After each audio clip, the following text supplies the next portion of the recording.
coordinar la siguiente mesa. Adelante, doctor Martín, y muchas gracias a todos los integrantes de la mesa que acaba de terminar. Gracias a todos. Gracias. Muchas gracias. Gracias. Gracias. Gracias. Sí, buenos días y buenas tardes. Buenas noches. Buenas tardes. Salud, salud. Descansa. Provecho. Gracias. Hasta otra. Hasta la Hasta siguiente. otra. Claro. Chao. Muchas Bye. gracias. Chao.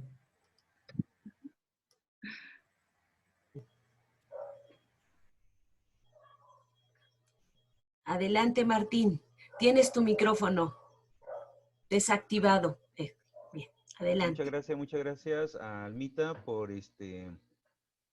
haberse apegado a los tiempos y todavía nos brinda 2 minutos antes de empezar. Entonces, ya creo que se están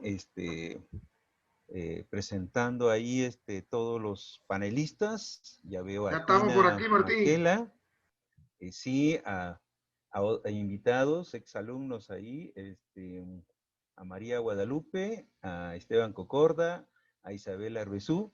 Me dijo Irma que era la que se iba a demorar un poquito en conectar, pero ya se conectaba. Entonces, bueno, vamos a tener entonces, vamos a esperar hasta las 13:30 para comenzar y el evento. Y mientras tanto, vamos a ver si así un saludo muy rápido ahí de los panelistas para que al menos más o menos lo vayan ubicando. A ver, comienzo con Tina, que está ahí primero en la lista y en el video que la veo. Hola, Tina. Hola, buenos días, buenas tardes, buenas noches. ¿Se escucha bien? Sí, se escucha muy bien. Sí, bien. Aquí ya es noche en Finlandia. Noche en Finlandia. Ok. Bueno, pasó con Esteban, que está en el otro lado del polo de la Tierra casi, ¿no? En el sur. Esteban, ¿concorda? Para Hola. saber cómo está el audio. Sí, muy bien. Buenas tardes a todos. Estoy desde Argentina participando con ustedes. Un gusto saludarlos. Aquí son las 15:30 de la tarde. 15:30, bueno, allá en Finlandia es noche. Bueno, y aquí estamos a la 1:30. María Guadalupe. Hola. Para ir probando micrófono. Sí. Hola, buenas tardes, saludos a todos. Ok, ¿Se María escucha? Guadalupe. Sí, ¿Correcto? te escucha bien. Sí, te Correcto. escuchamos perfecto, Lupita. Perfecto. Isabel. Por acá desde Tabasco. ¿Estás en Tabasco, Isabel? ¿Ah? ¿Estás en No, Tabasco? Reina Lourdes Fósil. Ok. Bienvenida, maestra Reina. Bienvenida. Gracias. Isabel estaba un momento, pero ya se Sí, desconectó. aquí estoy, Martín. Bueno, ya. ¿Se te escucha muy bien, Isabel? Hola, Martín. Creo que no hay problema contigo. Sí, ¿sí me escuchas bien? Sí, te escuchamos perfecto. Buenas tardes a todos. Les saludo desde la Ciudad de México, en el sur de la ciudad. Aquí, pues es la 1:30. Al rato vamos a brindar y a comer. Gracias, Martín. Hola. Ok, gracias. Irma, ¿está por ahí? ¿Sí? ¿Ya se conectó? Sí, hola, ¿qué tal? Mucho gusto. Buena tarde. Bienvenidos a todos. Un gusto por estar aquí. Gracias. Bueno, entonces al menos ya hicimos el saludo, ya sabemos el audio está funcionando bien para cada uno de ustedes. Y entonces, 1:31, damos inicio a esta actividad. Bienvenido también a todos los que nos acompañan de antemano. Quiero hacer que esta actividad sea muy dinámica, no solamente con los ponentes, sino con los participantes. Y desde ya les pido que preparen sus preguntas. Pueden ser preguntas generales o preguntas específicas para cada uno de los ponentes, ¿sí? Vamos a recuperar, ahí está el chat, donde pueden hacer sus preguntas y serán contestadas por los ponentes. Bueno, esta actividad ya es prácticamente el cierre de un conjunto de actividades que hemos estado haciendo martes y jueves desde el mes de agosto. Entonces, en esta oportunidad, los temas que nos interesan ya es un poco ir cerrando, ir viendo qué propuesta podemos tratar de plantear para hacer frente a esta educación a distancia de emergencia en la cual estamos involucrados todos nosotros, ¿sí? Sea en el nivel que sea, principalmente en el nivel universitario.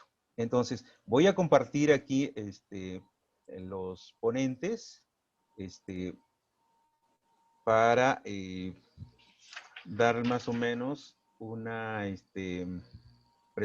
hacer una presentación muy breve de quiénes están acompañando. Nada más que aquí, bueno, vamos a comenzar con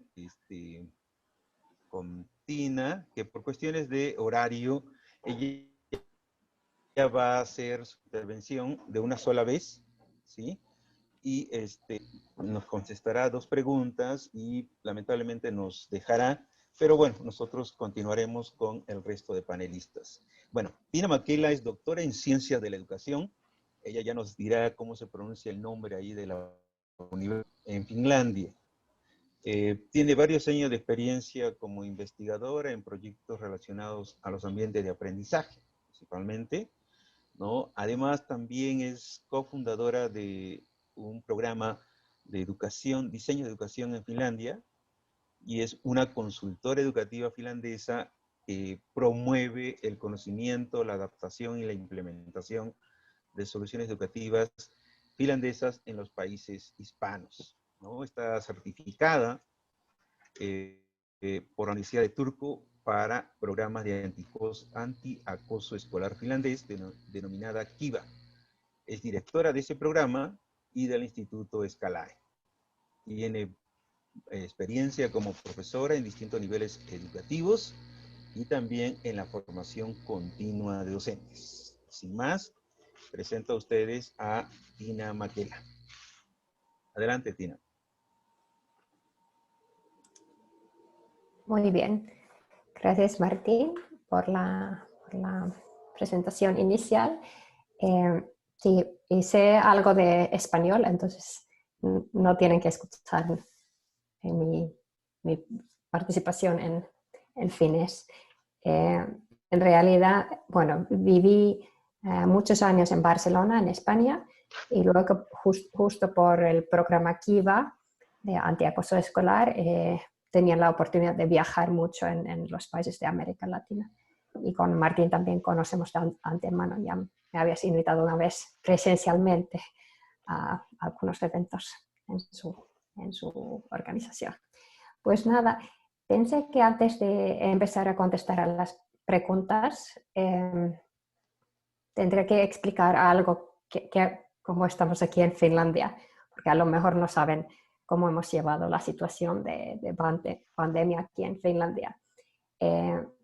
Pues en Finlandia las universidades y las escuelas se cerraron en el marzo de 2020 y pues luego pues bueno, las escuelas no cerraron, sino empezamos a trabajar por distancia, ¿no?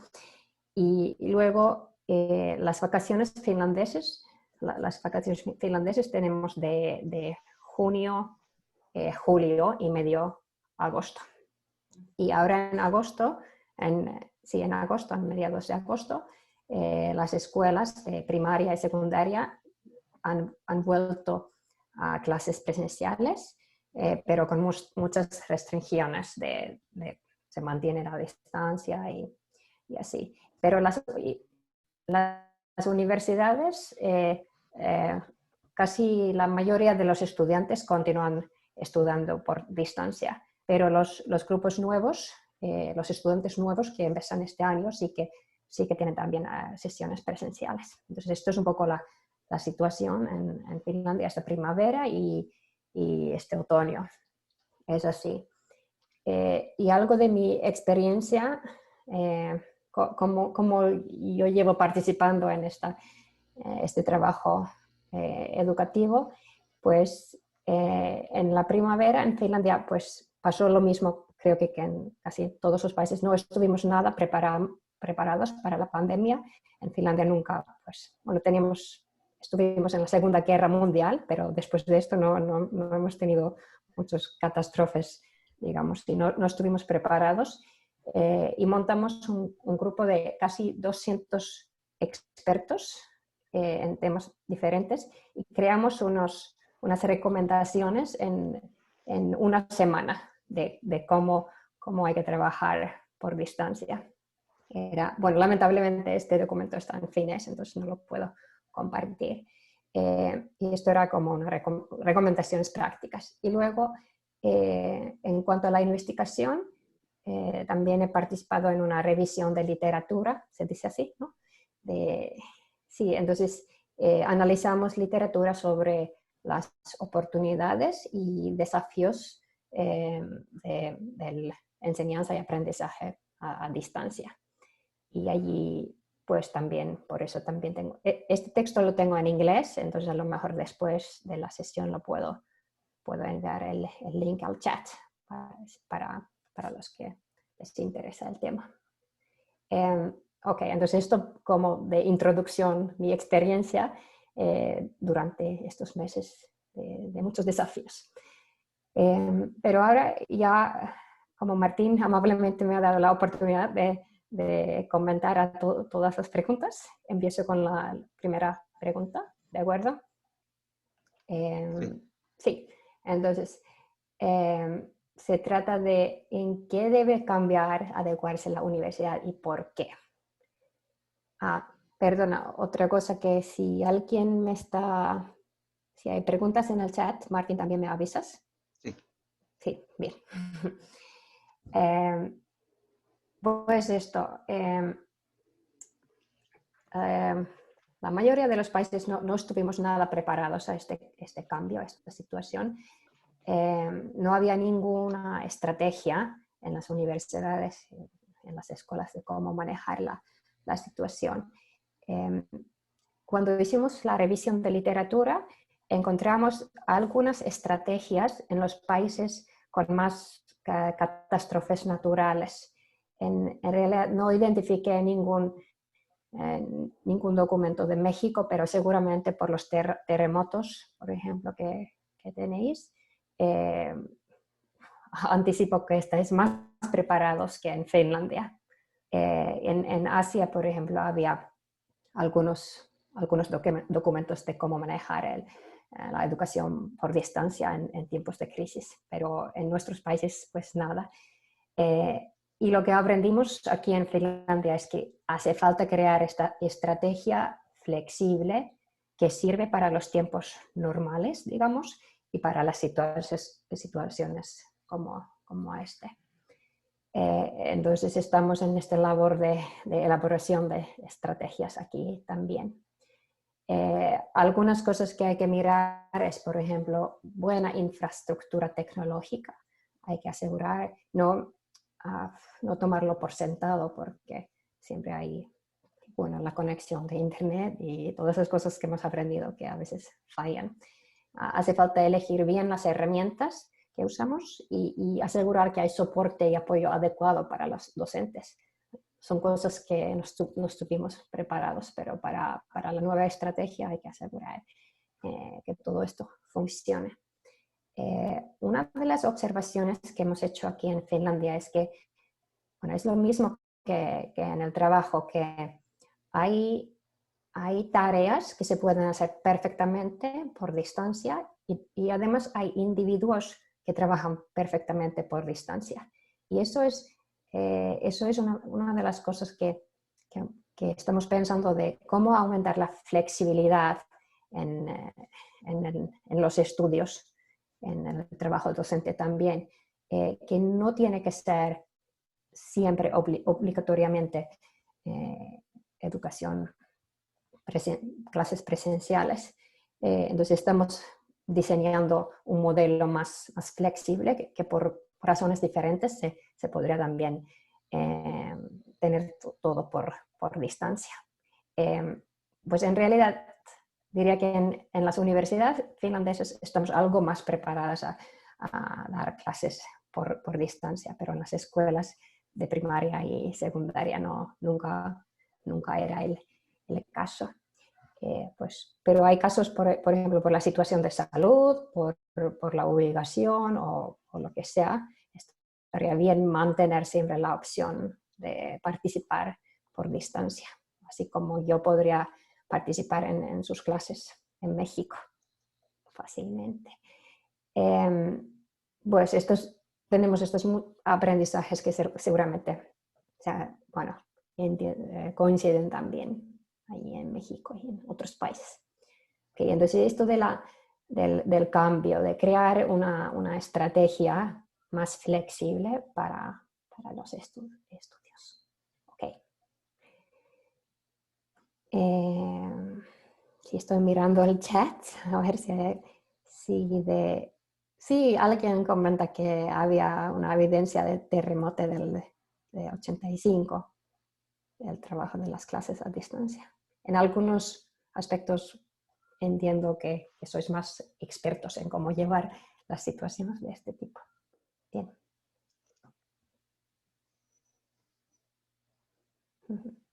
Bien, vamos ya a la pregunta número 2. ¿O alguien quiere comentar algo? Sí. No, sigue para que sea todo de un solo. ¿Qué debemos hacer los docentes en esta situación? Allí sabemos de la literatura y de nuestra experiencia que un desafío mundial ha sido la actitud negativa hacia la tecnología. Que hay muchos docentes que están contra el uso de la tecnología y no lo quieren utilizar. Y yo creo que esta experiencia, nos muestra que no hay excusas. Lamentablemente, ahora, cuando hablamos con cualquier docente, no tienen excusa para evitar el uso de la tecnología. Hemos aprendido que es absolutamente necesario. Tenemos que dominar el uso de estas herramientas digitales y tecnológicas. Pero es importante entender que los docentes tienen competencias diferentes, o su nivel de competencia en el uso de la tecnología varía. Y por eso entendemos que es importante pensar cómo progresar, cómo mejorar las competencias progresivamente. Nosotros cuando escribimos estas recomendaciones para los docentes, la recomendación era que hay que pensar los requisitos mínimos, empezar con algo básico que yo puedo manejar, utilizar la tecnología que yo ya estoy más o menos familiarizada y luego poco a poco uno se puede ir desarrollando más competencias. Para organizar clases por distancia, bueno, hay que pensar cuáles son las herramientas para trabajar y para comunicar. Escribir las tareas y fechas finales, pensar cómo devolver las tareas del trabajo, cómo trabajar cómo guiar y ofrecer retroalimentación, por ejemplo, y cosas de este tipo. Entonces, no tiene que ser algo muy complejo, se puede empezar con algo bastante fácil. Y obviamente las organizaciones educativas, cada uno tienen sus herramientas que normalmente ya se llevan utilizando. Entonces mejor utilizar la tecnología que ya existe y uno domina bien. Entonces esto de los docentes. No hay excusas, pero por otra parte, pues no hay que ser un súper experto de repente tampoco. Vamos aprendiendo todos. Ok. Bueno, ¿sí? Un poco la tercera, uno de los aspectos que también nos importaba era cómo cambiar un poco el proceso de enseñanza-aprendizaje. ¿Sí? ¿Qué estrategias incorporar, por ejemplo? Bien. A lo mejor ya todos conocemos el método, en inglés es Flipped Classroom. Creo que es clase invertida en español. clase invertida, ¿sí? ¿Suena? Sí, Flipper Classroom lo denominamos Flip aquí. Classroom también se utiliza. Ok.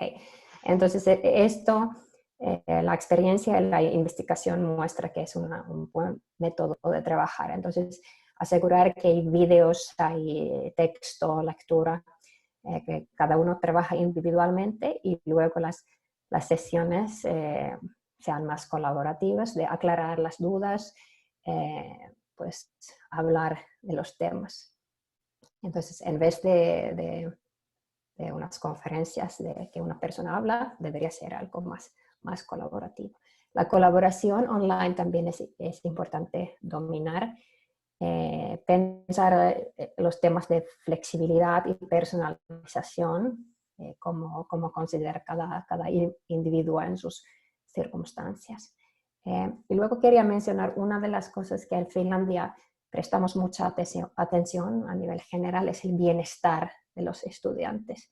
Y hay que entender que en una situación presencial es mucho más fácil ver cómo están los estudiantes, pero cuando trabajamos así online, hay que prestar más atención al bienestar de todos. Por ejemplo, hace falta mucho más comunicación mucho más explícita cuando trabajamos así online. No sabemos qué está pasando en casas de cada persona.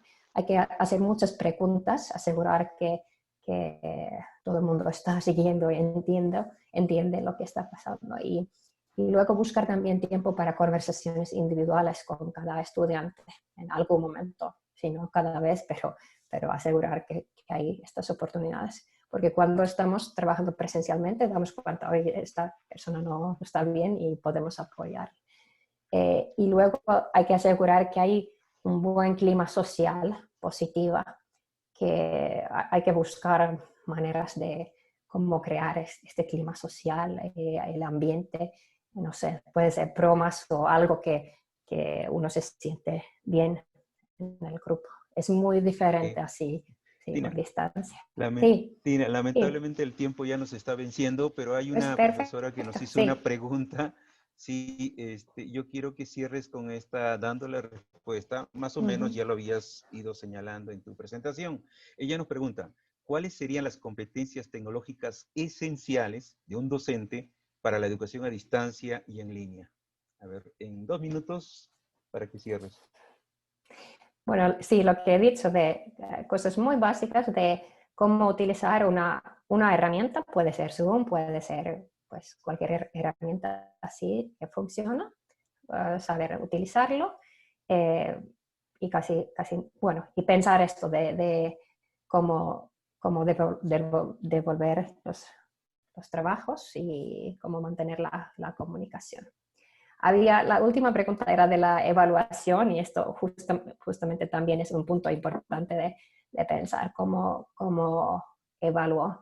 Y en cuanto a la evaluación, cuanto más variedad, mejor. Ya sabemos de la investigación que no debería ser solo tipo pruebas de selección múltiple, sino evaluación entre pares, autoevaluación, evaluaciones de este tipo. Pero de alguna manera aprendimos que no hace falta ser un súper experto para manejar la situación.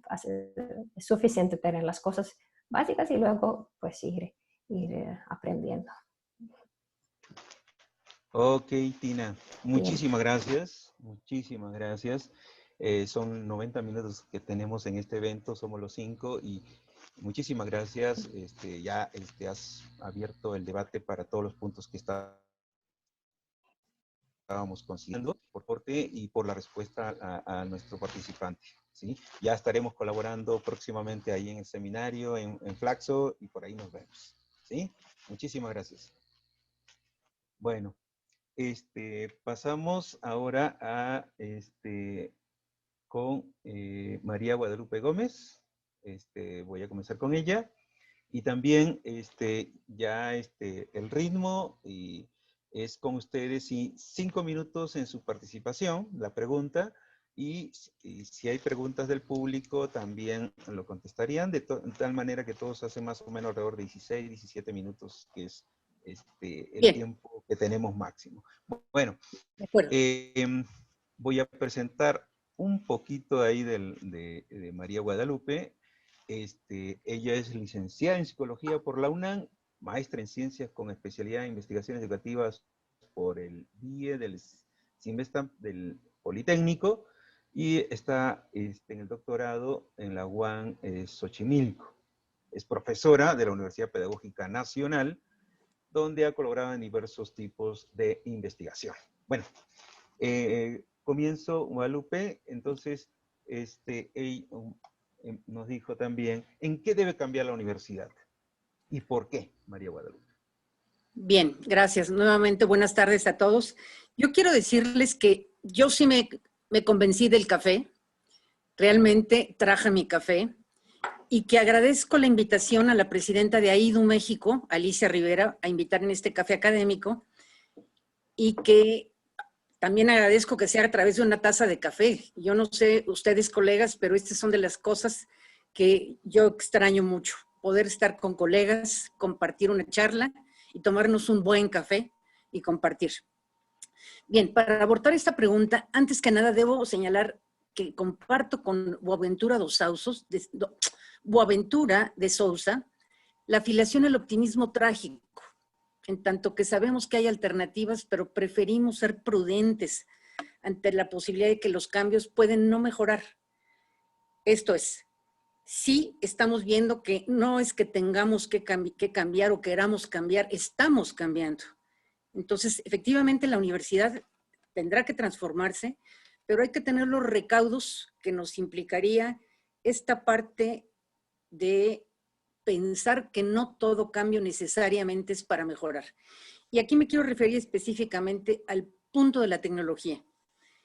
Creo que, o estoy convencida de que mucho de lo que aquí en estas charlas se han venido tejiendo, muchos elementos del análisis del uso de la tecnología.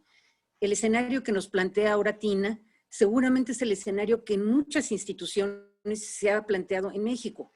Aquellas instituciones que sí tienen los recursos. Yo quiero decirles que he seguido mucho los webinarios de diversas universidades, no a partir de este semestre que inicia, sino desde que empieza la pandemia. Universidades privadas con todo el herramientaje, apoyo personal y recurso tecnológico no han tenido problemas y avanzaron y cerraron el semestre pasado y están abriendo de manera presencial y de manera híbrida. Algo importante, algunas están planteándose presencial para los primeros grados de todos los niveles educativos. Esto es primer semestre de licenciatura, primer semestre de maestría, de especialización. ¿Por qué? Por esta parte importante de la compañía, del conocerse, del vincularse, del tocarse. Porque efectivamente lo que implica un trabajo a distancia y en línea y no vernos y no tocarnos, complica todo, efectivamente complica todo. Pero bien, si bien tenemos que ser claramente cautos y precavidos, la pregunta de cómo tendría que cambiar la universidad, a mí me remite a pensar que lo que Martín nos dijo, hagan propuestas concretas, viables a mediano y largo plazo, cuando creo yo que ahorita el herramientaje de la planeación y del desarrollo de escenarios es muy complicado. Hemos cambiado mucho. Mi universidad ha venido trabajando con cursos para los profesores, cursos que sabíamos que existían, sabemos que hay en la universidad una gran banda ancha, o sea, había muchas cosas que teníamos, pero que no las utilizamos. Sabíamos que ahí estaban, porque tenemos la presencialidad. Somos universidad pedagógica, tenemos esta expertise en la docencia y lo trabajamos y tenemos dispositivos, pero pasar en un breve lapso del trabajo presencial al trabajo en línea nos implica muchos elementos que no necesariamente los vamos a obtener en poco tiempo. Hacer diseño instruccional en línea, montar en línea, porque no tenemos el equipo enorme para que nos suban los documentos o las propuestas que hagamos. Estamos vinculándonos y sabiendo cómo trepar nuestros cursos en Moodle, en Classroom, en Meet, en Teams, y realmente ha sido complejo, muy, muy complejo. ¿Qué podemos hacer las universidades? A mí me parece muy importante que recuperemos que cambiar la universidad implica pensarnos desde otro lugar. No podemos olvidar los acuerdos que tenemos firmados en México y seguramente en todos los países asociados a lo que es el desarrollo sustentable, al derecho a la educación, y que tenemos que plantearnos la universidad desde otro lugar, completamente desde otra perspectiva que nos tendría que llevar a vernos de manera diferente, colegiada y compartida.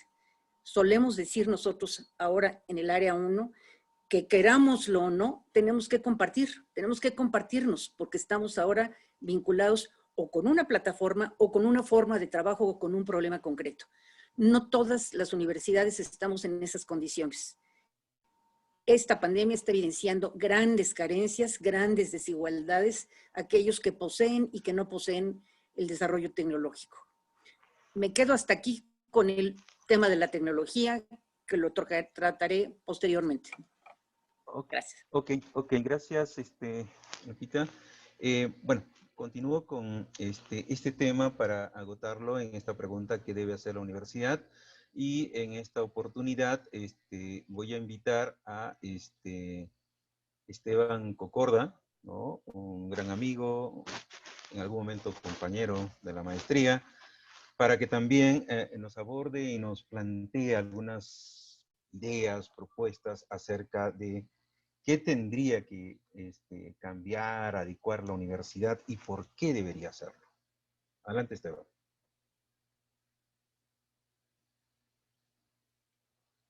Micrófono. Ahora sí.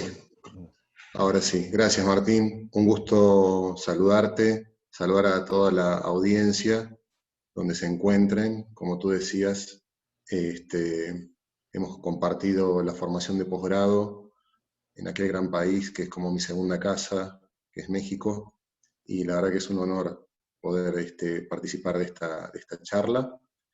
También saludar al maestro Sergio Brito León, que lo veo por la sala, ex funcionario de la Secretaría de Educación del Estado de Tabasco.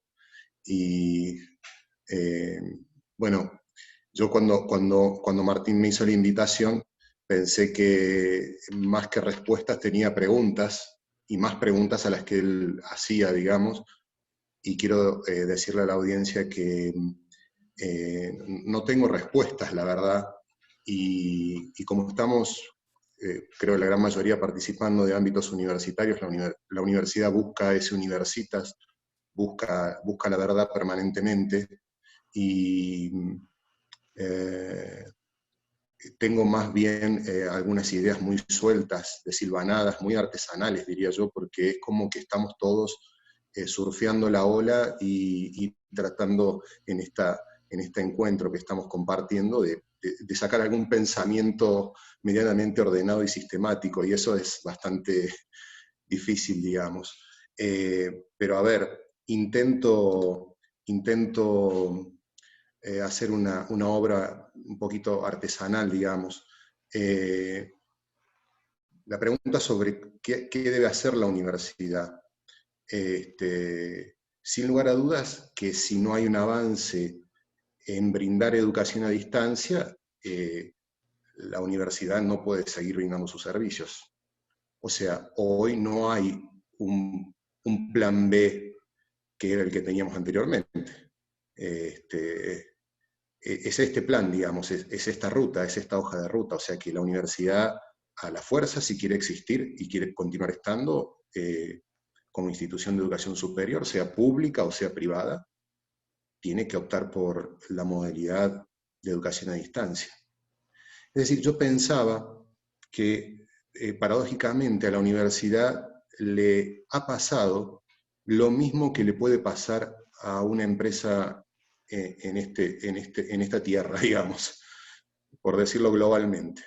Es decir, ¿qué pasa con una empresa, no? Si no se adapta, no puede existir, no puede vender sus productos y sus servicios. Y esa misma lógica nos ha llegado a nosotros. Si no nos adaptamos, los claustros están tan cerrados como muchos comercios, tiendas y lugares. Entonces, el tema ahí es qué hacer en el hoy y qué hacer a futuro, digamos. Porque, como decía muy bien quienes me han precedido en la palabra, digamos, o sea, tenemos distintos modelos, o sea, o tres para no irnos tan ampliamente. El que conocemos de la presencialidad, el que estamos viviendo ahora más en línea, y lo que parecería que podría emerger por lo que pasa en Finlandia y puede pasar en algunos de nuestros países en la región, un modelo híbrido, digamos, ¿no? El tema es quienes conducen las instituciones de educación superior donde nosotros trabajamos, ¿qué es lo que tienen en mente? Me preguntaba, ¿no? ¿Qué es lo que tienen en mente? ¿Hacia dónde quieren llevar cada universidad? Porque cada universidad es muy particular, es un mundo muy particular, tiene una identidad propia. Yo soy docente de una universidad que tiene 400 años, la Universidad Nacional de Córdoba, pionera en la región. Y también doy clases en la Universidad Católica de Córdoba, y es otro modelo, una universidad jesuita. Entonces, cada una de las personas que conduce esta universidad algo tiene en su mente hacia dónde considera que debe llevar lo que quiere ofrecer a los estudiantes. Tengo mis dudas respecto a que una universidad que se ha manejado con presencialidad pueda ofrecer un modelo de educación en línea bajo ese mismo modelo de gestión de presencialidad. Tengo como un gran signo de pregunta, porque veo que hay varias universidades que están buscando ese modelo híbrido. Bueno, habría mucho más, pero tengo un minuto más, Martín. Si tengo un minuto más lo uso, si no, cedo la palabra. Ya, no, ya el tiempo se venció. A ver, estaba contemplando 6 minutos para ustedes en las preguntas, pero hasta el momento no veo ninguna otra pregunta del público. Por lo tanto, vuelvo a insistir, formulen preguntas, porque si no, ahorita estoy cortando en 5 minutos y luego nos va a quedar tiempo, y donde ahí podemos redondear la idea si no surge preguntas del público, pero yo de antemano soy muy insistente, me gusta saber qué es lo que está pensando, y entonces planteen las preguntas. Las 4 grandes preguntas para socializarlo también, y todos ya lo había socializado, son ¿en qué debe cambiar la universidad y por qué? ¿Sí? La segunda pregunta era ¿qué debemos hacer los docentes? ¿No? ¿Qué requerimos los docentes para adecuarnos a la educación a distancia? ¿Sí? La tercera era sobre modelos y estrategias de enseñanza-aprendizaje. Considero, por ahí también lo comentaba alguien de los presentes, para potenciar el uso de la tecnología, ojo, el uso de la tecnología para mí es un recurso más, ¿sí? Lo importante son los docentes, pero potenciar ese uso de la tecnología. Y uno último era qué modelos, tipos o formas de evaluación se tendría que comenzar a pensar, a diseñar o a plantear, ¿sí? Tampoco es entrar y tratar de crear algo. Creo que Tina con sus observaciones decía, ¿no? Comenzar por lo más simple, por lo que ya tenemos. Bueno, hay un inicio ahí para hacerlo. Y si ellos lo están pensando así, entonces nosotros ¿para qué también tenemos que comenzar a tratar de buscar algo que sí ya existe, que se ha propuesto, no nos lleve a otro terreno, ¿no? Entonces, esas son las 4 preguntas, y si eso podrían comenzar a formular las intervenciones. Entonces, bueno, para seguir en este tema de la universidad, de lo que debe hacer, voy a invitar ahora a Irma para que ella nos presente sus reflexiones sobre este punto. Sí sé que cuesta hacer propuestas, muchos quisiéramos ya tenerlas, pero lo que tenemos son ideas, ¿no? Ideas más o menos por la experiencia o la experiencia de otro, o por la socialización en este evento que hemos también ido recogiendo. Irma, ella es profesora en el ILSE, ¿sí? Ahorita ella, como nos mandó en PDF, tengo complicaciones para compartir su presentación, pero bueno, ella es profesora del ILSE y también nos va a hablar sobre este tema. Hola, adelante, ¿qué tal? Mucho gusto. Pues bienvenidos. También mi formación es psicóloga de la UAM Xochimilco. Soy maestra en tecnología educativa del ILSE y estoy en un doctorado de psicoanálisis. Entonces, me da mucho gusto que ahorita se mueva la discusión en torno a lo que ocurre en el sistema de educación y también de salud pública. Entonces, en la experiencia que hemos tenido en relación al diseño curricular en universidad y en posgrado en UVM, en el área precisamente de ciencias de la salud, consideramos aspectos muy importantes porque lo que tenemos, si me permiten compartir la slide que tengo. Okay. Por favor, los que... Sí. Yo no tengo la conducción. Aquí lo tengo. Y estoy con la primera pregunta, ¿no? Sí. Entonces, aquí lo tenemos. Yo no puedo conversar, soy muy visual, entonces necesito siempre como una estructura. Muchas gracias por la invitación al café académico de AIDU. Realmente me siento muy orgullosa de estar aquí, ¿no? Bueno, ¿en qué debe de cambiar la universidad y por qué? Al estar revisando los webinars que hemos tenido periódicamente después de la pandemia o durante la pandemia, no podemos decir después de la pandemia porque aún seguimos, ¿no? Entonces, ¿qué es lo que tenemos? Bueno, la UNESCO en el webinar del 13 de agosto del 2020 nos permite reflexionar sobre la priorización curricular en el contexto del COVID-19.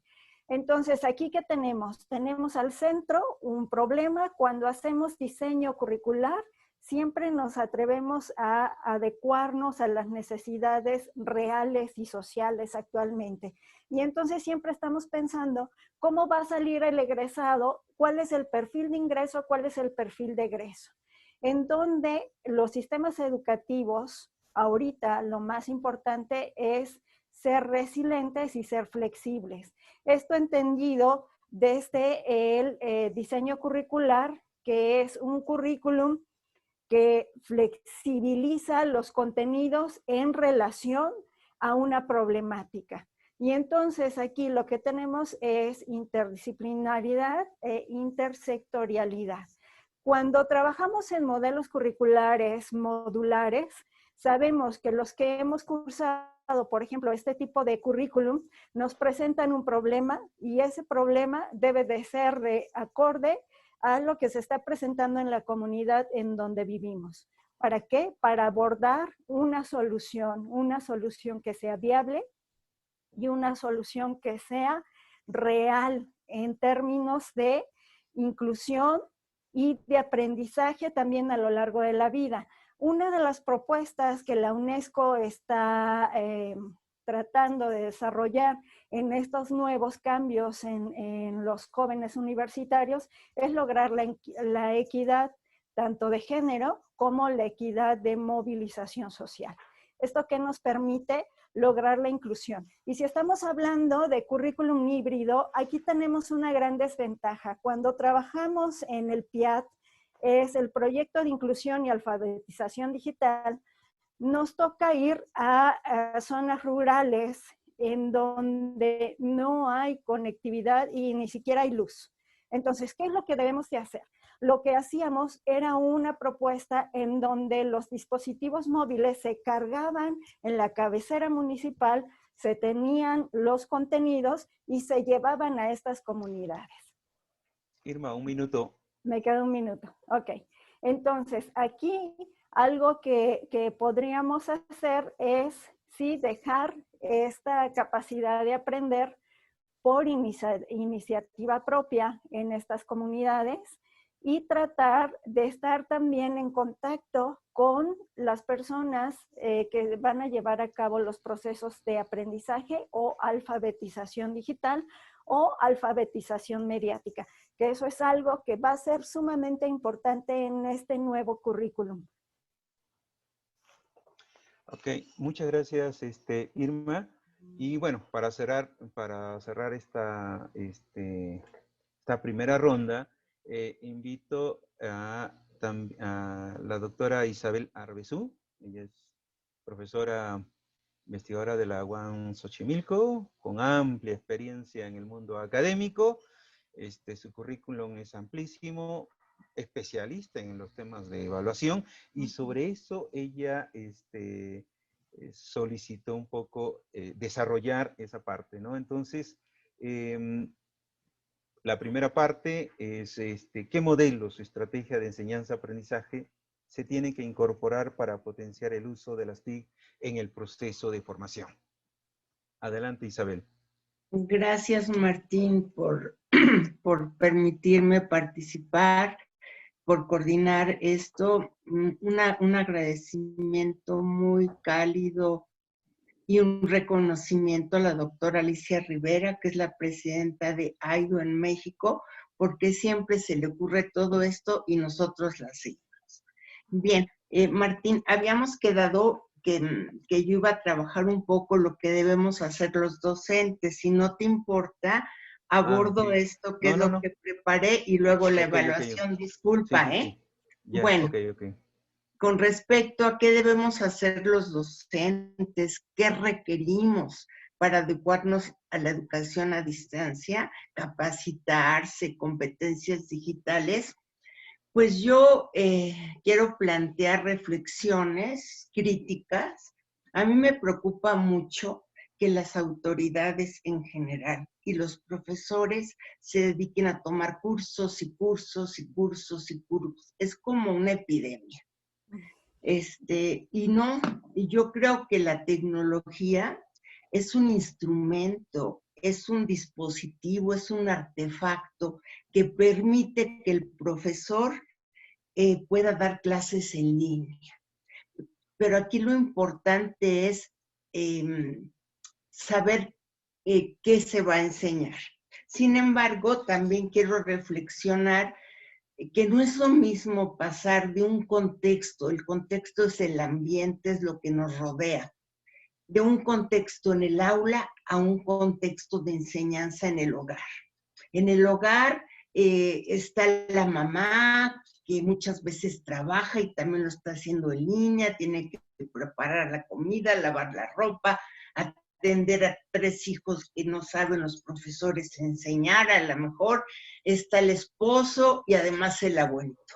Entonces todo eso lo tenemos que tomar en cuenta para poder crear escenarios de aprendizaje donde los estudiantes encuentren sentido, vincular lo cognitivo, lo emocional, que es bien importante, y más en línea. Hay que estar siguiendo un aprendizaje personalizado, comunicarnos, escucharlos, ver qué les preocupa, atender todo esto. Entonces, para mí eso es bien importante, más que utilizar las tecnologías. No quiere decir que no sepamos emplearlas, pero es picar y hacer cosas. Lo otro es el sentido.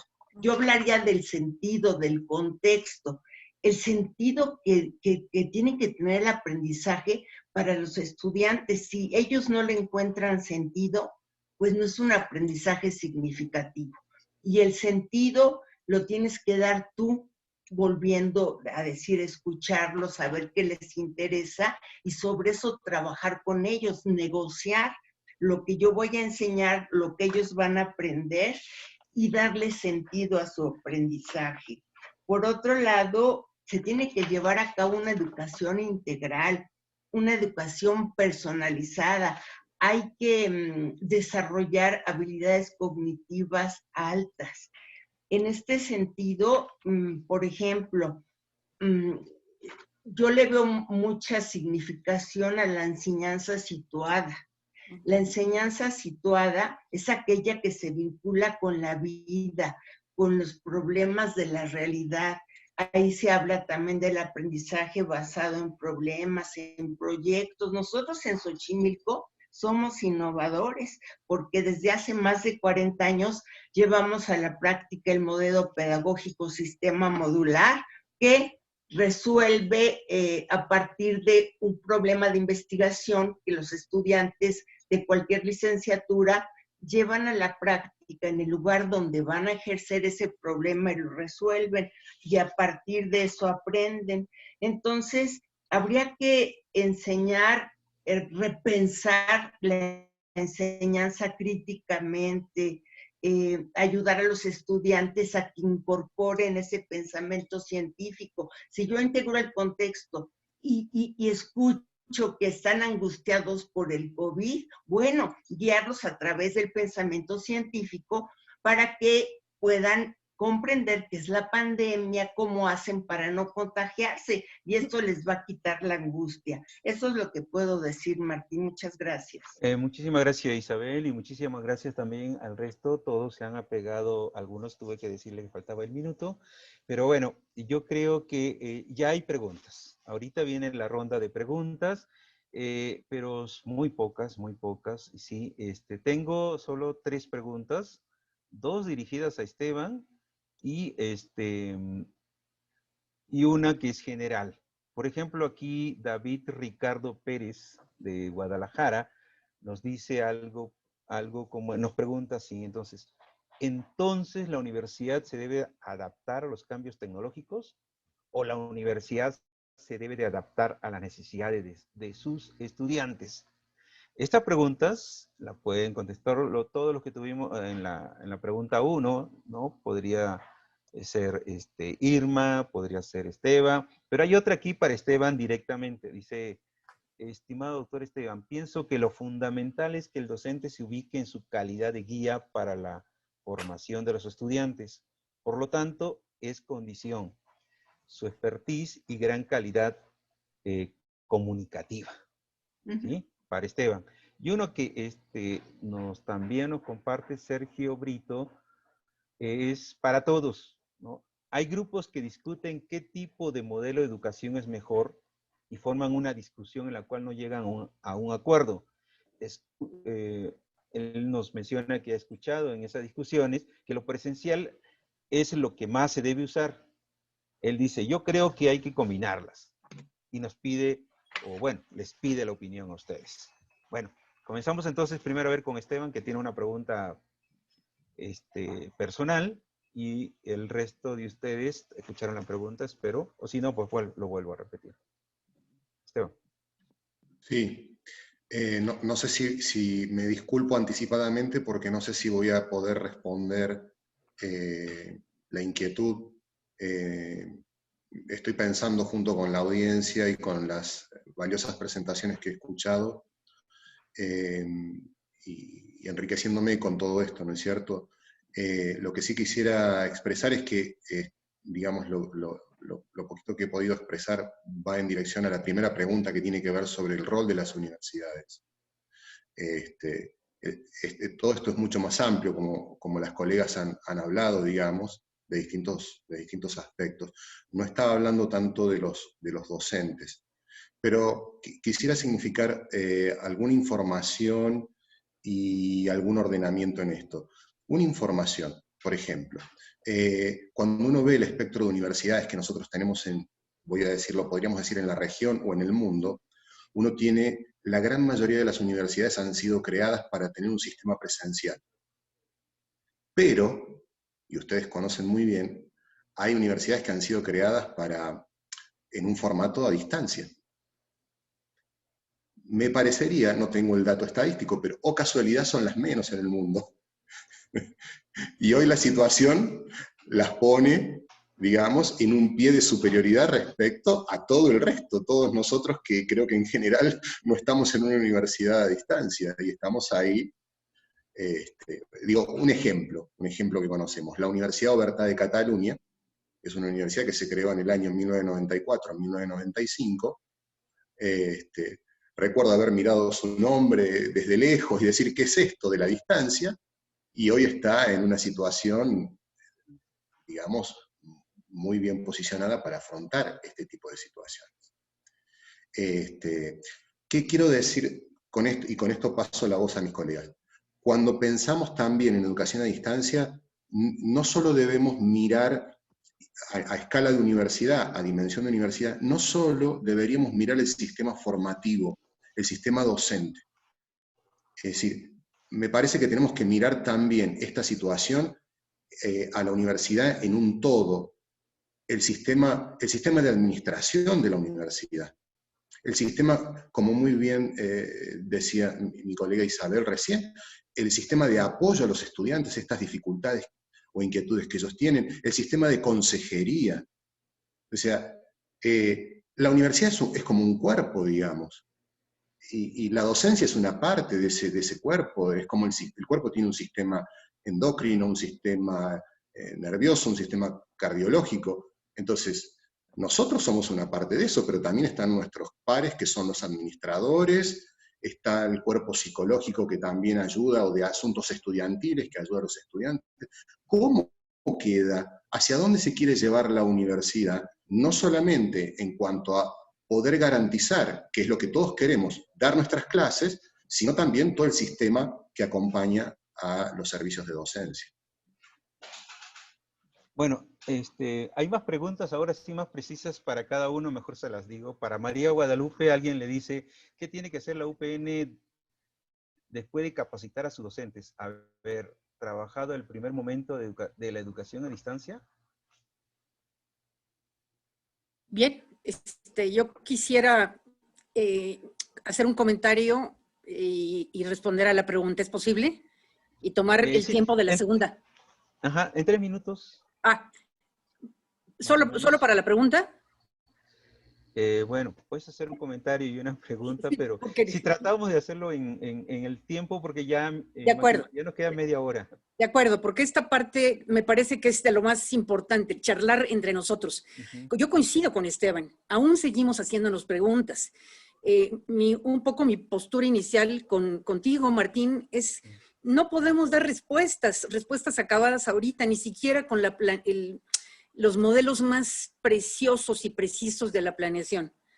Estamos viviendo algo estrictamente desconocido. Y las universidades están en crisis, igual que la educación, desde hace mucho tiempo. La crisis de la universidad es palpable y evidente. ¿Qué podemos hacer después de enseñar tecnología? Estamos nosotros en la Universidad Pedagógica con cursos y cursos y más cursos. Les aseguro que va a abrir la próxima semana los cursos y los profesores van a poder hacer lo que puedan hacer. Habiéndolo hecho en Moodle o queriendo tener la asociación presencial vía Zoom, porque ya hay muchos profesores que están pensando que Zoom es la respuesta a la incapacidad o imposibilidad o el simplemente no hacerlo. El asunto del problema técnico es uno, y el otro del problema de la resistencia o del problema de la actitud es otro, o de la capacidad. Entonces, ¿qué va a pasar después de los cursos de tecnología? Pues vamos a ver qué hacemos los profesores. Pero yo sí quiero decir que si la universidad debe adaptarse a los cambios o al revés, no olvidemos el papel de la universidad. La sociedad tendría que estar pensando que la universidad tendría que adelantarse al futuro, que la universidad tendría que estar dando respuestas y la universidad tendrá que estarse pensando que la enseñanza seguramente va a ser diferente.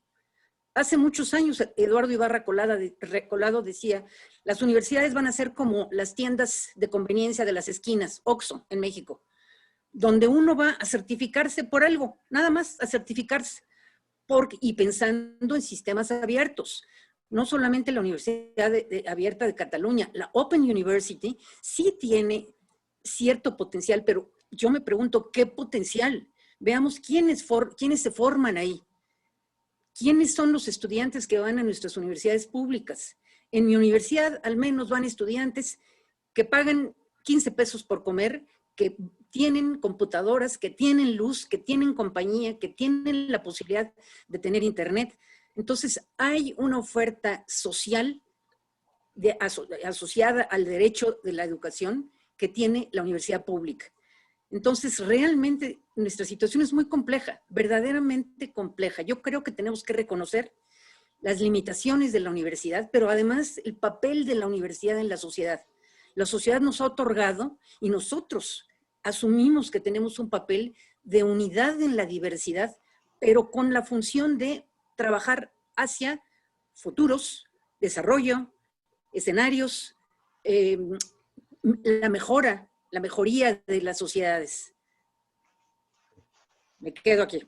Gracias, Guadalupe. Hay una pregunta para Isabel Arbezú. Doctora, dice Rocío López Vidal, Sí. bajo la óptica de la doctora Arbezú, si considera importante el ambiente en que el alumno tomará sus clases en línea, pero por los N factores que se presentan, nosotros los docentes debemos ser efectivamente esa guía para acompañarlos.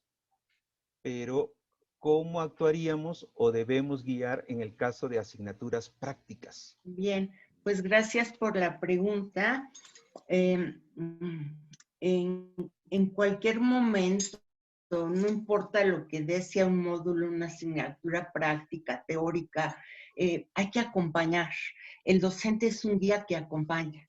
El docente es un guía que escucha. El docente es un guía que permite que el estudiante construya diversos conocimientos. También enseña valores sociales, responsabilidad, en fin. Entonces, es muy importante retomar este rol del profesor. Y si es una asignatura práctica, lo que sea, preguntarles qué les gustaría trabajar en esto que les estoy dando. Estoy inventando porque no sé qué está dando, pero digamos un taller de costura o yo qué sé. Bueno, pues uno dice, a mí me gustaría investigar la moda, por ejemplo, las mujeres oficinistas en México de tal a tal edad, de tal extracto económico, cómo se visten. ¿Les gusta cómo se visten? ¿Les aprieta, no les aprieta la ropa? Etcétera. Entonces, siempre hay que involucrar los intereses de lo que estés dando con lo que los otros quieren saber. Hay que darle sentido a esta educar. Hay que darle ese contexto, porque educar no es instruir, educar no es algo que tiene que ir más allá. Educar es dar a otro ser humano valores, conocimientos, ejemplos con la actitud. Entonces, a mí no me preocupa, disculpa, a lo mejor estoy mal, que sea una materia práctica o no. E inclusive nuestro amigo Luis García, que anda por ahí de la UAM Xochimilco, dijo la otra vez que él da clases de proyecto en arquitectura. El proyecto es donde convergen todos los otros apoyos, ¿no?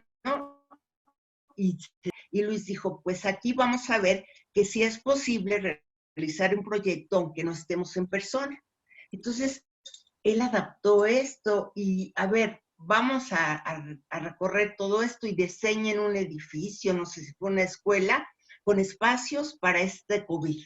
Entonces los pones a trabajar en algo que a ellos les interese, integrando el contexto. Gracias por la pregunta. Gracias, Isabel. Qué bueno que en 3 minutos, Irma, aquí tengo, bueno, ahora sí han llegado muchas preguntas y ahora tengo que seleccionar. Una es de Alondra, ¿no? Nos saluda y ella nos hace varias preguntas. Yo voy a plantear 2 de las que ella señaló para Irma.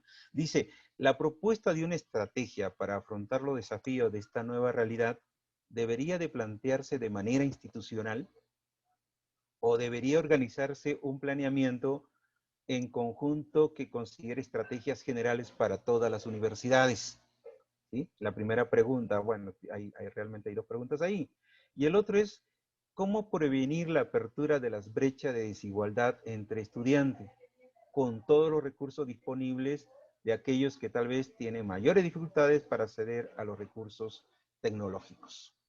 Ok, bueno, me voy a permitir, bueno, si es que me lo permiten hacer también, voy a compartir algo que parece que no estaba preparada para las preguntas, pero pues aquí están, ¿no? De repente.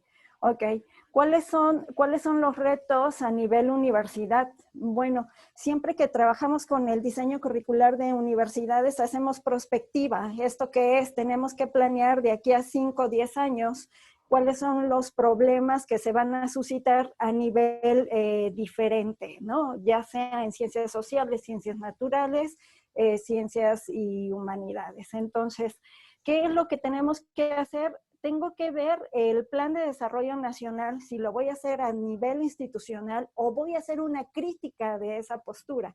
¿Por qué? Porque pensemos que el pensamiento de un universitario debe de ser crítico, debe de ser reflexivo y debe de ser interdisciplinario. Yo no puedo plantear problemas que únicamente se dediquen a un área de especialización. Tengo que planear problemas que tienen que ver con resolver los retos actuales. Y entonces yo tengo un proyecto de intervención educativa y tengo también un currículum que es un currículum flexible.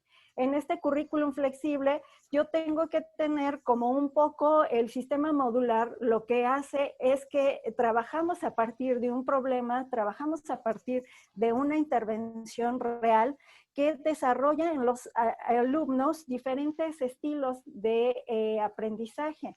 Aquí esto es bien importante, bueno, a mí se me hace importante desde el diseño y planeación curricular, porque en América Latina en 2016 nos planteábamos problemas de biotecnología del área digital, de energía, medio ambiente y materiales avanzados, considerando la nanotecnología, la nanociencia en todos los ámbitos. En ocasiones que me llegó a tocar dar capacitación a profesores de secundaria, el currículum flexible estaba entendido en estos aspectos. Es bien importante cuando tú llegas a una comunidad y, oye, estoy trabajando robots con mis estudiantes, estoy trabajando maquinaria para sembrar. ¿Qué es esto? Que nos permite, la flexibilidad curricular nos va a permitir también el que las instituciones educativas tomen sus procesos de autorregulación y que además consideren cuáles son los proyectos más importantes para ellos, ¿no? Bueno, creo que ya me extendí. Ok, Irma, muchas gracias, muchas gracias. Bueno, para seguir con esta ronda, hoy estoy viendo ahí muchas preguntas muy específicas en algunos casos, ya dirigidas directamente a los colegas. No, aquí ya me surge la duda de continuar con las preguntas o vamos por la segunda ronda donde cada quien también había escogido un tema para reflexionar, desarrollar. Pero bueno, esto se puede cambiar, o sea, ahí hablamos de flexibilidad, entonces vamos a las preguntas y lo dejamos porque ya los temas, sí, en todo lo que ustedes habían señalado, algunos entregaron sus avances. Pues sí, mucho es ideas, ¿no? Ideas que quieran desarrollar. Pero bueno, ustedes están aquí, son los 4, ustedes deciden. ¿Vamos por las preguntas del público o vamos por las preguntas que yo más o menos les había planteado? Martín. Dime, yo creo que es muy importante la participación, sin embargo, también a mi juicio es muy importante hablar de la evaluación. No sé si preguntes en el chat y si quieran que se aborde este tema y ya que se decida, ¿no? Como sugerencia. ¿Sí? Yo tengo algo chiquito, pero pregunta. Okay. ¿Qué dice el resto? Yo justamente lo que iba a señalar es que conversemos nosotros qué pensamos. Isabel está diciendo, yo quiero decir algo de la evaluación y yo comenté que quiero decir algo de la prospectiva y de la tecnología. Entonces, sí pediría una segunda oportunidad de hablar antes de dedicarnos a las preguntas. Bueno, Esteban, ya va 2, entonces más vamos, yo creo que seguimos con las preguntas, ¿no? Pues ya en la mitad. ¿Qué dice Esteban? Puedo adaptar, tengo algún aporte para hacer en la dimensión de docencia, pero más que aporte de mí hacia el público, es como cotejar hipótesis que uno tiene dando vuelta en mente, a ver cómo las vendo. Lo dejamos abierto. Ok, Irma. Sí, yo también estoy apoyando a mis compañeros, entonces no hay ningún problema. Bueno, entonces, en la segunda ronda, teníamos las preguntas, eran más, ¿qué debemos hacer los docentes? Por ejemplo, en el caso de Lupita, ¿no? ¿O qué requerimos para adecuarnos a la educación a distancia? Y también ahí participaría Irma. Bueno, 5 Bien. minutos, María Guadalupe. Gracias. Importantísimo reconocer a la propia institución. Los docentes tenemos que diagnosticar y ubicarnos en el lugar, en lo que tenemos, a quienes tenemos. Recuperar nuestras fortalezas como docentes. Me comentaban ahí, la Universidad Pedagógica Nacional fue pionera en educación a distancia. Hemos trabajado de codo a codo con el ILSE en algunas otras épocas. Hemos hecho mucho trabajo, entonces recuperarnos las fortalezas institucionales y como sujetos, pero sobre todo ubicar las condiciones de nuestros estudiantes. Voy a tener yo, por ejemplo, 3 cursos el próximo semestre. Y lo primero, antes de pensar en mi diseño instruccional, en Moodle Classroom o Meet, ¿qué posibilidades tienen mis estudiantes? Entonces, las condiciones de los estudiantes. Preguntarnos por ello, ¿qué diagnóstico puedo hacer? Justo tendríamos que hacer que las cosas cambien y esto tiene que ser en función de las posibilidades. Desarrollar estrategias híbridas, lo estamos haciendo. En el intersemestre seguramente todos estamos pensando en desarrollar estrategias híbridas e incorporar estos temas transversales. En algún momento Edith Schreiber daba en una publicación del ISUED y señalaba esto. Importantísimo que el currículo vaya integrando de manera flexible contenidos transversales, contenidos desde la violencia familiar, lo que está sucediendo ahorita, o simplemente la salud. Yo no sé si le está pasando a ustedes, pero cualquier persona que se encuentra uno, si llega a salir a la calle, le ves cara de COVID. Entonces tienes que cuidarte y cuestiones muy puntuales de vida cotidiana. Establecer relaciones entre instituciones educativas y los ámbitos de aplicación de los saberes. Esta idea de las reformas que señalaba Esteban, de la organización y la gestión institucional, tendrá que cambiar también. Estamos algunos colegas pensando que nuestra universidad tendría que abrir ciertos espacios a los estudiantes de tecnología, de salud, simple, o de alimentación. Yo insistía, hay estudiantes que van a comer a la universidad. Entonces, ¿cómo esta universidad tendrá que tener este papel de apoyo y solidaridad a la sociedad? Y responsabilidad social, sobre todo responsabilidad social y vincularte con los derechos de la educación de todos y todas los estudiantes de este país. Entonces tenemos que estar vigilando los avances logrados en términos de derechos, porque efectivamente si lo que queremos es pensar en un futuro diferente, pues tendremos que estarnos imaginando en nuestra vida cotidiana los cambios que ahorita ya tenemos. Y yo quería tocar este punto de la tecnología. Totalmente de acuerdo, la tecnología es una palanca en la educación. Y pareciera ser, o al menos en mi institución, le estamos apostando toda la tecnología cuando tenemos una riqueza y fortaleza enorme como docentes. Sabemos hacer las cosas. Y como decía la colega de Finlandia, en México hemos pasado terremotos y hemos resuelto cosas. Los profesores con y sin la televisión van a trabajar, con y sin la SEP van a dar respuestas a sus estudiantes. Entonces, en ese otro sentido, los docentes lo que tendríamos que hacer es recuperarnos como sujetos activos, pero en un contexto de la situación y de práctica situada que cambió. El mundo cambió y no nos preguntaron. Como diría Boaventura dos Santos, Sousa, el virus nos está diciendo algo y el virus pareciera ser que nos está complicando la vida en las instituciones. Ok, muchas gracias, María Guadalupe. Bueno, seguimos entonces con Irma, Sí. también sobre este punto, ¿no? El de los docentes. Ok, voy a de nuevo a compartir.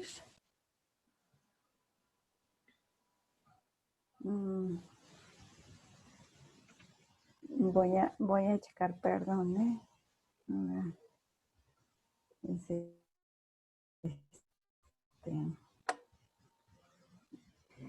Hay algo muy importante que, bueno, me gustaría contestar en relación también con la pregunta 2 y con lo que estábamos comentando hace un momento, ¿no?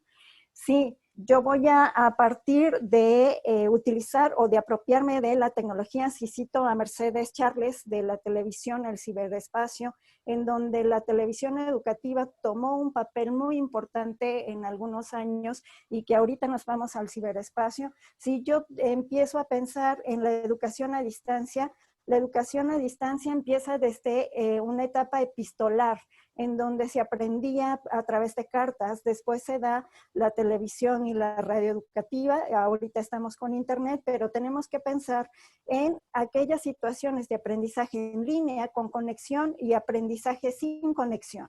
En este caso, si yo me voy a situaciones de vulnerabilidad en donde no hay conexión, tengo que pensar en cuáles son estas tecnologías de aprendizaje y conocimiento, que serían las TACs, para llevarla a tecnología de empoderamiento y participación social. ¿Esto qué es? Si estoy situando un problema, ese problema no se da en los mismos lugares en donde se puede desarrollar. Por ejemplo, no es lo mismo desigualdad de género en Chiapas, en Tabasco, que en el norte, porque hay varias situaciones, incluso en comunidades. Había maestros que me decían, o maestras que me decían, maestras rurales que me decían, maestras, que yo no puedo entrar ahí si no le pido permiso primero al jefe de este sector, ¿no? O al jefe de esta comunidad. Y tengo que pasar una serie de rituales. Entonces, ¿qué pasa? Es bien importante cuando trabajamos las TACs, cuando trabajamos las TIC, cuando trabajamos las TEP. En el currículum en inglés que me tocó participar en el Colegio Británico, entonces ellos, ¿qué es lo que hacían? Yo como psicóloga tenía que dar una asignatura que es educación para la salud, para el ámbito social y para el ámbito económico. Y estaba muy de la mano con la BBC. ¿Por qué? Porque es la televisión que da los recursos de enseñanza a varias comunidades, y no solamente por televisión, también por radio. Y también hay apoyos al maestro. Entonces, ¿qué es lo que están haciendo ahorita actualmente algunas de nuestras universidades o en educación media superior? Un ejemplo es el Colegio de Bachilleres de Chiapas, que nos tocó también trabajar en capacitación con ellos, y están trabajando jóvenes en casa, capacítate y capacitación a sus familias. Entonces, ¿se está trabajando el currículum? Sí. ¿Se está adecuando? Sí. ¿Se está trabajando con las familias? Sí. ¿Se está trabajando la orientación y la tutoría? Sí. En la ENEO, ¿qué se está haciendo? Se está trabajando también con, tienes enfermera en casa. ¿Cuáles son esas posibilidades de que hay prácticas reales en contextos situados y cuidados en donde la comunidad, a través de esta situación del COVID, están tratando de resolver con los elementos que tienen a su alcance? Ok, muchas gracias, Irma. Sobre todo por respetar los tiempos, que es muy importante aquí para que todos podamos compartir y participar. Bueno, dejo entonces a Isabel, que tenía que decirnos algo en la parte de la evaluación. Sí. Gracias, Martín. Gracias. Ya vi también en el chat que alguien estaba preguntando. Pues antes de ver cómo se puede evaluar en línea, es bien importante que todos comprendamos que es muy diferente evaluar el aprendizaje que evaluar para el aprendizaje. En este sentido, un colega de Coajimalpa, Tiburcio Moreno, sacó un libro. Si quieren, después les comparto su correo en este sentido. Y bueno, en esto quiere decir que evaluar el aprendizaje es calificar. Calificar es poner una nota, un número, una letra en un acta institucional que oficialmente dice lo que el estudiante aprendió. Sin embargo, esto para mí no tiene que ver mucho con lo que realmente aprendió, porque no solo son conocimientos, aplicación de estos, actitudes, valores, formas de vida, que esta calificación nunca va a poder reflejar. Y bueno, por otro lado, vuelvo a repetir, hay que educar para que el otro sea un ser humano, un mejor ser humano, ¿no? Y en esta educación integral, pues también la evaluación tiene que ser de proceso, que sería evaluar para aprender. El profesor tiene que acompañar al estudiante, guiarlo en este proceso de aprendizaje. Ir diciendo, estos son tus errores, estos son tus aciertos, vamos a trabajar en los errores para mejorar. No se vale que al final digas, te pongo NA o lo que sea, 0 o reprobado, porque te faltó esto. ¿De qué te sirve? Tienes que acompañar el proceso y eso es evaluar para aprender. Por otro lado, yo creo que cada profesor realmente puede innovar formas de evaluar. Usando las tecnologías no vamos a reproducir, vamos a innovar de acuerdo con lo que damos, de acuerdo con lo que tenemos. Hay ejemplos que yo estoy muy orgullosa de ser amiga de la doctora Frida Díaz Barriga, y ella tiene un proyecto educativo hermosísimo donde los profesores de Oaxaca con quien ella trabaja hicieron relatos digitales de lo que significó la pandemia para ellos como seres humanos. Y bueno, entonces el profesor en esta parte de crear ese contexto, ese ambiente de aprendizaje, ese escuchar, ese diseñar este escenario donde el otro tenga sentido lo que aprende. Es decir, puede ser profesor de veterinaria, arquitecto, psicólogo. A ver, vamos a hacer una narrativa. ¿Qué les parece? ¿De qué les gustaría escribir? ¿Qué es lo que les llama la atención de su profesión, de lo que esté pasando con la pandemia, de lo que quieran? Entonces ellos tienen que escribir y cualquier profesionista tiene que expresarse por oral y por escrito. Y bueno, haces la narrativa, tienes que tener un trama, un desarrollo, diálogo, el clímax, el desenlace, y para esto el estudiante tiene que consultar, tiene que analizar, tiene que inventar o crear los diálogos. Y bueno, esto implica evaluar. Y después dices, bueno, ahora, para que ya les evaluemos también, no solo la forma de escribir, etcétera, el relato, van a presentar esto en un relato digital. Y bueno, esto es algo muy novedoso que se está haciendo. Entonces, ellos lo hacen, pueden ser en equipo, en persona, y presentar esta narrativa en un relato digital. Y realmente eso atrapa, eso engancha a los estudiantes y a quien lo está escuchando.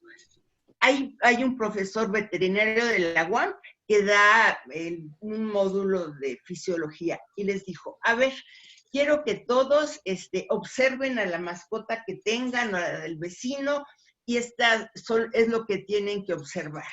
Y a partir de esa observación en casa de su mascota pudo plantear bien las cuestiones fisiológicas de los animales de pequeña especie. Y bueno, son algunas formas novedosas, pero cada quien tiene que recrear, no transportar lo mismo. Gracias.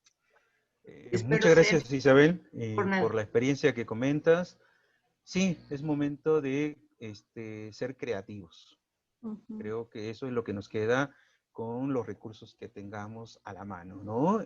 Entonces, hay un dicho en México que un profesor del Colmex siempre lo decía, ¿no? De acuerdo al sapo, la pedrada. Y entonces creo que aplica eso. ¿Qué tenemos? ¿Qué sabemos? ¿Y qué podemos hacer, ¿no? Entonces, bueno, para cerrar, Esteban, tu reflexión y lo que te querías un poco aportar. Gracias, Martín. Un gusto escuchar, la verdad, las reflexiones de mis colegas. Yo quería centrar en 3 o 4 aspectos muy puntuales respecto a la segunda pregunta que nos habías planteado de qué debemos hacer los docentes. Y en parte la respuesta va en torno a mi propia experiencia, digamos. Yo no podría hoy estar, como lo estoy haciendo, brindando las clases en línea, si no hubiera empezado en el pasado, digamos. y ese pasado ya tiene hoy casi 13 años, donde aprendí a manejar algunos rudimentos de las aulas virtuales.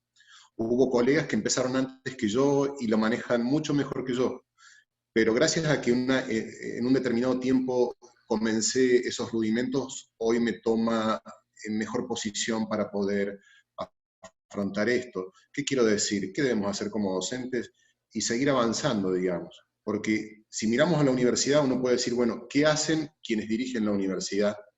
Pero ahí ese sallo no me está entrando a mí, digamos. O sea, ¿qué voy a hacer yo también, digamos? Aquí nuestra colega de Finlandia hablaba del aprendizaje a lo largo de la vida. Es decir, ¿cómo estamos nosotros para ese aprendizaje? ¿Cómo estamos culturalmente? ¿Es un aprendizaje que lo estamos tomando forzado porque no queda otra situación? Me parece que hay una dimensión en esto y en cuanto a con la mayor celeridad posible, poder tomar una decisión de avanzar en un camino. No sé cuál camino, cada uno tomará su camino, pero avanzar si es que la docencia es lo que queremos y la queremos seguir sosteniendo en este contexto, ¿no? Lo otro que quería aportar es respecto al sistema pedagógico que sostiene la educación a distancia. Si la educación a distancia es un sistema dentro de la universidad, ¿cómo se sostiene pedagógicamente ese sistema, ¿no? Ese circuito, digamos, como hablábamos del sistema endocrino o del sistema inmunológico, ¿no? Es decir, el soporte pedagógico de la educación a distancia es un subsistema dentro de la universidad. Entonces no es solamente el docente haciendo lo que está haciendo hoy en todo el mundo, sino qué es lo que lo sostiene detrás a ese docente para poder tener su presencia en línea. Y entonces ahí hay también un equipo que debe soportar lo que la universidad quiere seguir ofreciendo a sus estudiantes. Entonces, hay un entorno virtual. ¿Cuál es este entorno? Hay un equipo de administración. ¿Qué ha pasado con las universidades? Seguramente muchas universidades han tomado muchas decisiones de acrecentar los equipos que sostengan el sistema pedagógico docente de educación a distancia. Hay un equipo de diseño educativo, hay un equipo para apoyar y asesorar. Yo sé, por ejemplo, en algunas universidades que hay docentes que se han ofrecido a poder ser soportes de sus pares para poder ayudarles y enseñarles en esta educación en línea. Las universidades están formando en una facilitación virtual, porque de pronto es como que somos docentes, pero también somos tutores virtuales, digamos, ¿no? Una figura que antes no teníamos en la presencialidad. Entonces, ahí hay un espectro muy interesante. Yo creo que México en esto tiene unos valiosos desarrollos que los países de la región miramos mucho, su evolución y su crecimiento institucional. Y lo último que quisiera decir son dos aspectos. Priorizo en estas circunstancias seguir mirando la pedagogía, poner el centro en la pedagogía y en el diseño didáctico de nuestras clases. Sea la tecnología que empleemos, cuáles son los objetivos que tiene nuestro curso, que tiene nuestra materia, que tiene nuestro sistema de aprendizaje. ¿Qué es lo que queremos que los alumnos aprendan? ¿Qué es lo que queremos enseñarles? ¿Y cuáles son los medios que van a contribuir a ese proceso? Sin lugar a dudas que estamos, como decía Martín, siendo muy creativos, flexibilizándonos, pero en definitiva lo que creo que tiene que estar delante nuestro es qué es lo que busco con mi curso, a dónde quiero llevar a este grupo de estudiantes, qué es lo que quiero que sea distinto del inicio, de la finalización de mi curso. Y dejaría por allí. Creo que con esto está bien. Gracias. Gracias, Esteban. O sea, sí te mediste bien en los tiempos. Justo los 5 minutos exactos.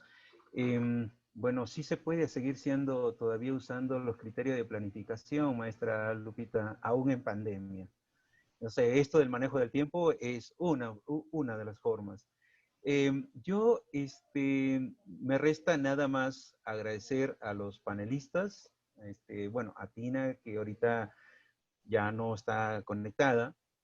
Ella nos planteó algo que me parece muy acertado. No tratar de estar buscando nuevas tecnologías, nuevas apps y todo.